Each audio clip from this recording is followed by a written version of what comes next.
జయలలితకు నెచ్చెలిగా police గార్డెన్లో సకల సౌకర్యాలు అనుభవించిన శశికళ పొరుగు రాష్ట్రం కర్ణాటకలోని పరప్పర అగ్రహార జైల్లో ఇప్పుడు ఒక సాధారణ ఖైదీగా గడపాల్సి వస్తోంది. అయితే వీఐపీ ఖైదీ హోదా సౌకర్యాల కోసం ఆమె ట్రై చేస్తున్నారు. ఆమె డిమాండ్లు భారీగా ఉండగా అధికారులు అన్నింటినీ తోసిపుచ్చి కొన్ని సాధారణ సౌకర్యాలు మాత్రం ప్రత్యేకంగా కల్పించారు.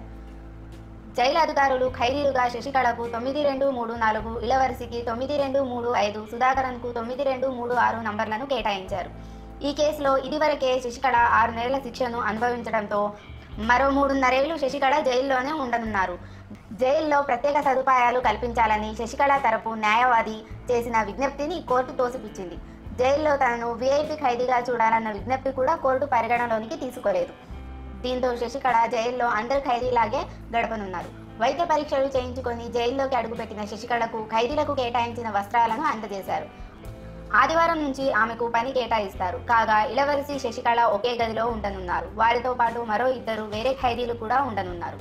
శశికళ ఏమడిగింది? ఏసీ రూమ్, ఇంటి నుంచి భోజనం తెప్పించుకునే అవకాశం, జయలలితను ఉంచిన ప్రత్యేక బ్యాకర్, సహాయకురాలు. జైలు అధికారులు ఏం కేటాయించారు? ఒక మంచం, 24 గంటలు నీటి వసతి, TV, walking area, western commode, mineral water, వేడి నీళ్లు.